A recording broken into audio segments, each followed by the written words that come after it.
अस्सलाम वालेकुम कैप्रिकॉन्स, मैं हारिस अज़मी प्रोफेशनल एस्ट्रोलॉजर आपकी खिदमत में हाजिर हूँ एस्ट्रोलॉजी की तमाम रिसर्चेज इस हफ्ते की और कैलकुलेशंस लेकर। सैटर्न पहले घर में आ चुका। सैटर्न सब सितारों के लिए अगर पहले घर में हो तो वो फेज़ ऑफ 60 कहलाता है। 12वें घर, पहले घर और दूसरे घर की जो पोजीशन है ये 60 के फेजेस में आती है। बट ये भी मानना है एस्ट्रोलॉजर का कि सैटर्न कैप्रिकॉन का रूलिंग प्लैनेट है और रूलिंग प्लैनेट जब अपने ज़ाती घर में हो तो वो पॉजिटिव हो जाता है, वो नेगेटिव नहीं होता। उस रूल के मुताबिक आपकी 60 टूट चुकी 2.5 साल के लिए। अगले 2.5 साल जब वो सैटर्न दूसरे घर में आएगा, जो डेटें मैं बाद में आपको बता दूंगा, अभी तो हम वीकली हॉरोस्कोप को डिस्कस कर रहे हैं इसलिए वो डेटें बताने की ज़रूरत नहीं है। लेकिन सैटर्न का पहले घर में होना आपको एक तरतीब दे गया है। ऐसे टाइम पर सैटर्न पहले घर में आया है जब मार्स भी अपने पहले घर में एरीज के लिए मौजूद है, जब जुपिटर अपने पहले घर में सैजिटेरियस के लिए मौजूद है।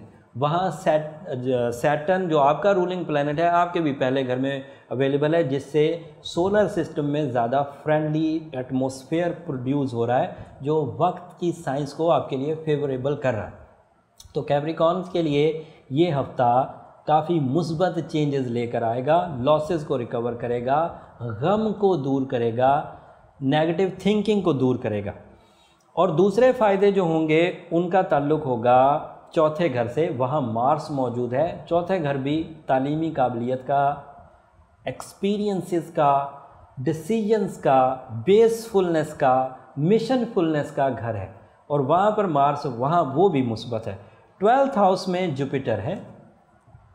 जुपिटर 12वें घर में कोई बड़ा पॉजिटिव नहीं होता और वीनस भी वहीं पर है 12वें घर में, लेकिन उसके बावजूद जुपिटर 12th हाउस में काफ़ी बड़ी कामयाबियाँ इस सेंस में देगा कि आपके यहाँ जो होल आ गया था, आप जो एक भंवर में फंस गए थे, आपने जो अपने आप को एक लिमिटेड सिनेरियोज़ क्रिएट करना शुरू किए थे, जुपिटर वहाँ आकर उन लिमिटेड सिनेरियोज़ को, उस होल को तोड़ेगा।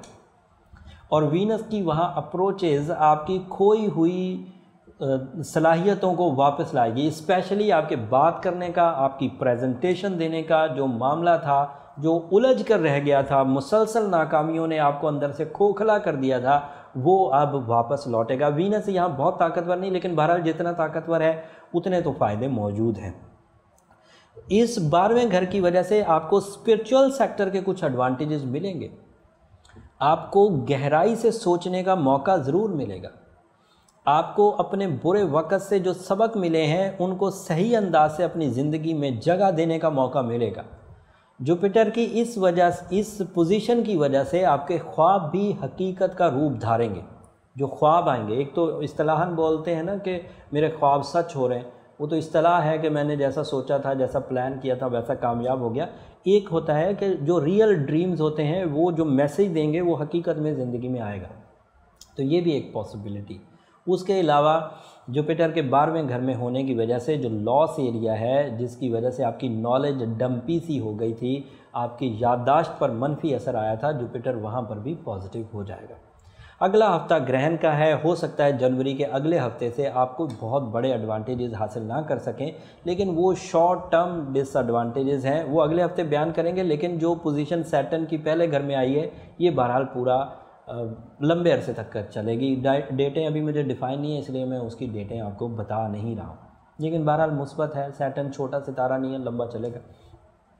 इसके अलावा आपको इस वक्त रूबी पहनना बहुत मुस्बत। आपका बर्थ स्टोन गार्नेट है। वैसे गार्नेट इतना ताकतवर नहीं होता अपनी केमिस्ट्री में, अपनी रेडिएशन में, इसलिए उसके रिप्लेसमेंट के तौर पर हम लोग रूबी प्रिस्क्राइब करते हैं। 8 कैरेट का अगर पहना जाए तो इस गोल्डन सीज़न को, इस सैटर्न सीज़न को आप भरपूर अंदाज से जंपिंग स्टाइल सक्सेसेस में कन्वर्ट करते हुए आगे बढ़ेंगे। लेकिन अगर आपने सिर्फ अपनी ह्यूमन रिसोर्सेज यूज़ करी, रूबी ना पहना या कोई भी स्पिरिचुअल एलिमेंट परफॉर्म ना किया, तो फिर जो ज़ाती ताकतें हैं बस उतना सा फ़ायदा मिलेगा और वो एवरेज सा है, वो नॉमिनल सा है।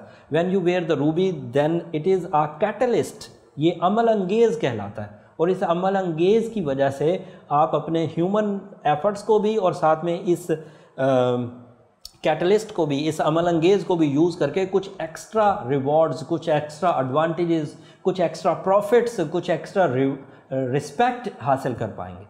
और इन एक्स्ट्रा एक्टिविटीज़ को हासिल करने के लिए 8 कैरेट से अबव रूबी पहनने की कोशिश करिए। 9 कैरेट या 10 कैरेट है भी तो महंगा, इसको बाय करना भी तो इतना आसान नहीं है। सो जो लोग जिस लेवल का भी फ़ाइन क्वालिटी का रूबी इस्तेमाल करें तो बड़ी अच्छी बात है।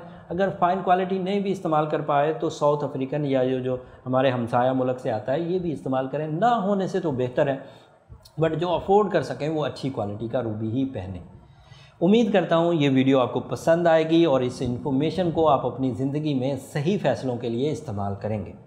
अगले हफ्ते इससे भी ज़्यादा इम्पॉर्टेंट इवेंट्स आ रहे हैं सोलर सिस्टम में, उन इवेंट्स की कैलकुलेशन और रिसर्चेस करके अगले हफ्ते इंशाल्लाह नई वीडियोस के साथ आपकी खिदमत में हाजिर होंगे। अगले हफ्ते तक के लिए इजाज़त दीजिए। अल्लाह ने के बाद।